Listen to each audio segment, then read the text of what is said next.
So there are two crutches we as designers use sometimes in logo design, especially when things aren't reading quite as clearly as we want them to be. And those are outlines or strokes, and then also drop shadows. And I want to talk a little bit about it. Now, I say they're crutches because it's kind of a down and dirty way to get something to read much faster. It may not be the best design solution on here.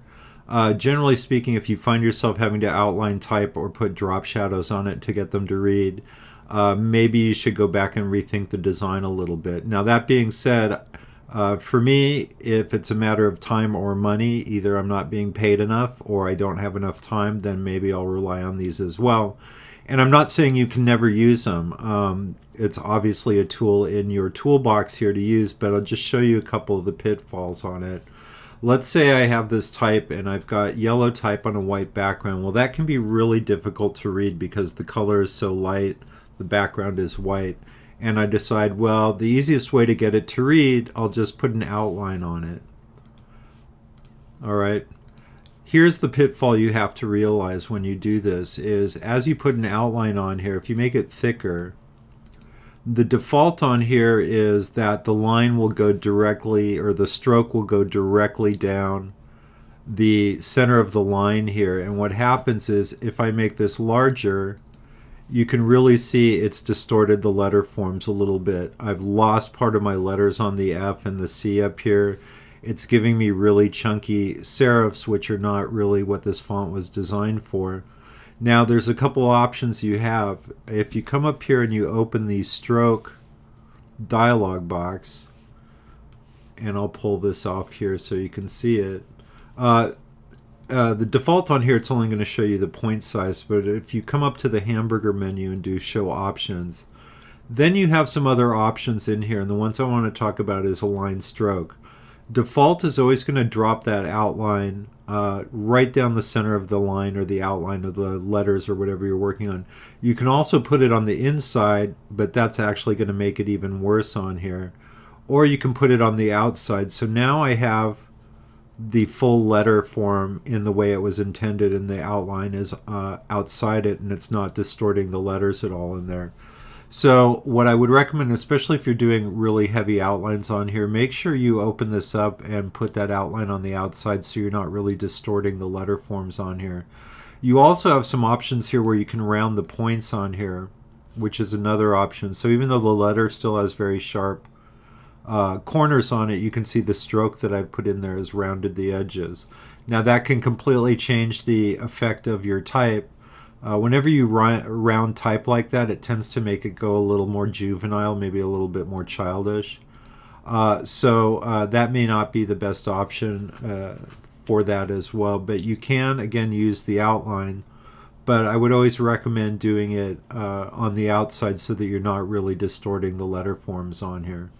The other thing I will tell you too, let me close this out here, something to be a little careful about. And let me come back here. All right. So this can be an option or something that happens too. When you go to size this down, you can see what happened here. When I took the type down smaller, Illustrator is still keeping the stroke outline the same thickness, even though the letters are much smaller. If that happens, what you need to do is come over here to the scale tool, and if you double click on it, you'll see this you have options down here, and if you click this one, scale, strokes, and effects, now if you decide to scale this down, as the letters go smaller, that outline is going to be proportional to it as well.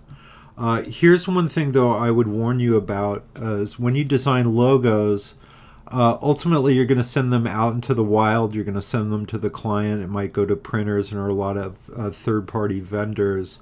And if they have Illustrator and they open this up and they don't have that checked, they may inadvertently change your outlines around here. So one of the things I always do before if I have an outline around my type, what I do is come up here under the Object drop-down menu, come down here to Path, and then you can come down here and do outline the stroke.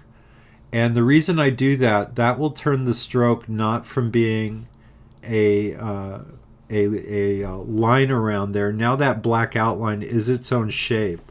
And no matter how small or large you make this, it will always stay proportional, and you don't have to worry about that. So if you have any strokes or outline in your logo design, before you create the final version of it, it's always a good idea to go and outline all the strokes in there as well. And what you can do now that it is a separate shape in here, I can ungroup this, and you can actually, you have to ungroup it again, I believe. Now you can actually take this shape off separately if you want to. Again, it's now no longer a line or a stroke.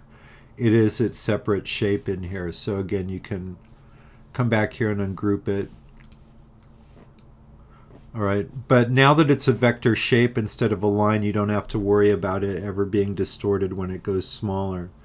And the other thing I wanted to talk about is shadows or drop shadows here. I'm going to center the type here.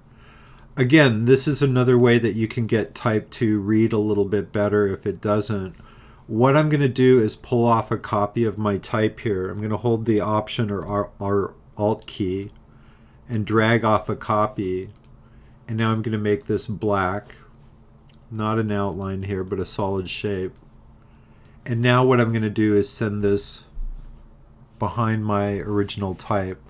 And this is what we call a drop shadow. And this is a solid drop shadow. You can do it as a vector in here as well. And again, that's another tool that you have to get things to read if they're not popping off your background as much as you want them to. You can also, it doesn't always have to be black. I can choose another color here. Choose a dark blue. And now I'll choose my black outline. And if I wanted to, I can.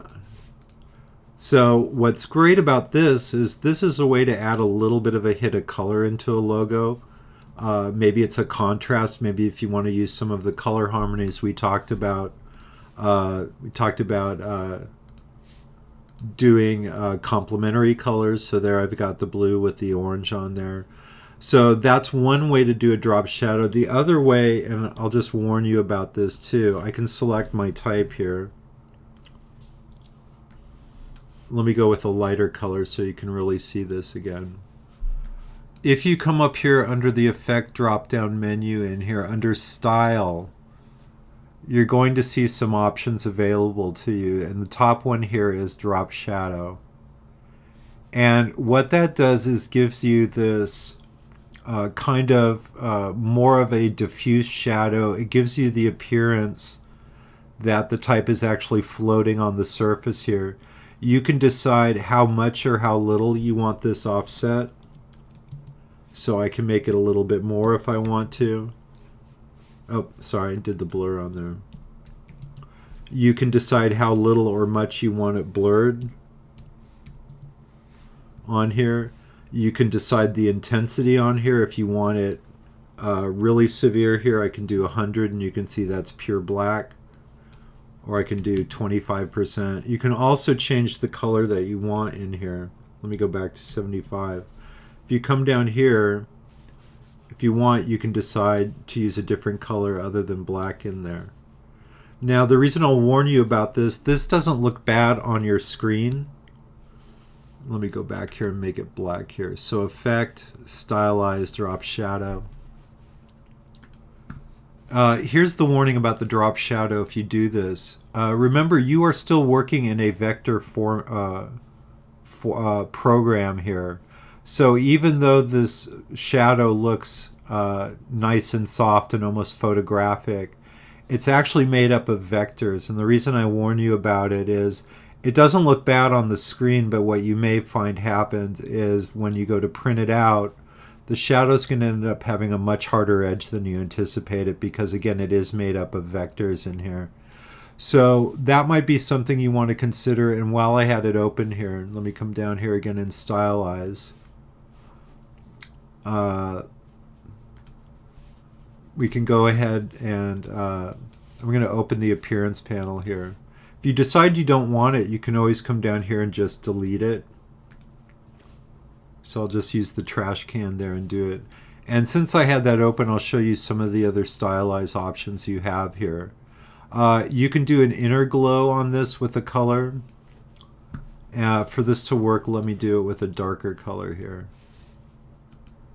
So under stylize, you can do an inner glow, which, you know, is an effect. You can decide what color you want it here. If I choose a lighter blue.